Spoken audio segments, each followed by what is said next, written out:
একটা কথাই আছে না, সৃষ্টিকর্তার লীলা খেলা বোঝা বড়ই কঠিন দায়। কাকে কাকের মাংস খায় না, কুকুর কুকুরকে কামড় দেয় না, এমনকি জঙ্গলায় থাকা একটা বিষাক্ত সাপ আর একটা বিষাক্ত সাপকে কখনোই সুবল দিয়ে মারে না। অথচ আমরা মানুষ স্রষ্টার সৃষ্টির শ্রেষ্ঠ জীব হওয়া সত্ত্বেও প্রতিনিয়ত এমনে আর হেমনে, হয় ওপেনে নইলে গোপনে, কেউ কাউরে গুলি করে মারে, কেউ কাউরে জবাই করে মারে, আবার কেউ কাউরে মানসিক ভাবে টর্চার দিয়ে মারে।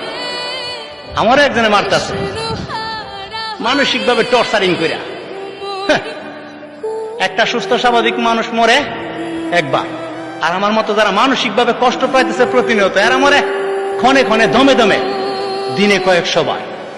আমার মনে হয় আত্মহত্যা যদি মহাপাপ না হইতো, তাহলে আমার মতো মানসিক রোগীগুলি আত্মহত্যাটারে খুব সুন্দরভাবে বরণ করত।